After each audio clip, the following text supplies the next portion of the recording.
ආයිබෝවන් සාධන ජ්‍යොතිෂ YouTube නාලිකාවට ඔබ සාදරයෙන් පිළිගන්නවා. මේ නාලිකාව ඔබ subscribe කරලා නැත්නම් subscribe button එක ඔබලා bell icon එක click කරලා like කරලා share කරන්න. මේ වගේ තවත් වීඩියෝ රැගෙන එන්න ඉදිරියටත් බලාපොරොත්තු වෙනවා. අද මම කතා කරන්නේ චතුර්යෝගයක් රවි චන්ද්‍ර බුධ ශනි කියන මේ යෝගය පිහිටි අය බොහෝ කරදර පීඩාවලට පත් වෙනවා. තමන්ගේ මෑණියන්ගෙන් පියාගෙන් ලැබුණු දේවල් පවා විනාශ මුඛයට පත් වෙන්න පුළුවන්.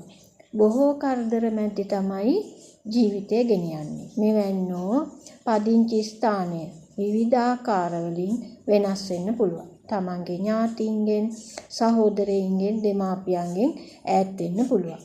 එවැන්නෝන්ට ප්‍රශ්නයක් ඉවර වෙනකොට තවත් ප්‍රශ්නයක් හොයාගෙන එන ස්වභාවයක් තමයි තියෙන්නේ. අර හරියට පොතක පිටු පෙරලෙනවා වගේ තමයි.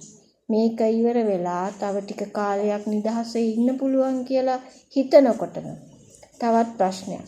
තමන්ගේ දුවදරුව පවා හිතුවක්කාර ලෙස කටයුතු කිරීම නිසා ඒ නිසාත් බොහෝ කරදර වලට පත් වෙන්න පුළුවන්. තම පවුලට බොහෝම හිතවත්, බොහෝම ආදරේ. නමුත් කොච්චර ආදරේ වුණත් තමන්ගේ ස්වාමියාගෙන්, ස්වාමි දියණියගෙන්, එහෙම නැත්නම් දරුවන්ගෙන්, සහෝදර සහෝදරියන්ගෙන්, දෙමව්පියන්ගෙන් තමන් බලාපොරොත්තු වන ආදරය, රැකවරණය නොලැබී යන්න පුළුවන්. අපි එවැන්නෝ නිතර හැබැයි පිනට දහමට බොහොම කැමති, ඒ සඳහා තමන්ගේ ජීවිතය කැප කරන නිසා ජීවත් වීමේ වාසනාව තියෙනවා. කරදර මැද්දේ වුණත් ජීවත් වෙන්නට වාසනාව තියෙනවා.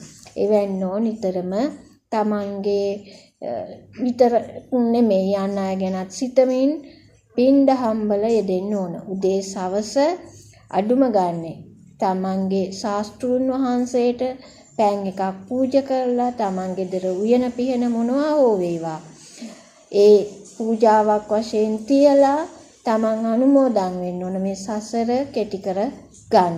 ඒ වගේම තමයි බෞද්ධයෙක් නම් බෝධි පූජා තියන්නට පුළුවන්. ඒ විහාරස්ථානයට ගිහිල්ලා වත් පිළිවෙත් කිරීමෙන් තමන්ගේ ජීවිතයට සැනසීම ළඟා කරගන්න පුළුවන්. ඒ තමන් කරන ලද අකුසල කර්මවල විපාක හැටියට මෙවැනි සිදුවීම් සිද්ධ වුණත් ඉදිරියේ ඊළඟ භවයවත් සැනසීමෙන් ජීවත් වෙන්න මේ පින් කටයුතු වල යෙදෙන්න. නිතර මෛත්‍රී භාවනාව කරන්න. තෙරුවන් සරණයි.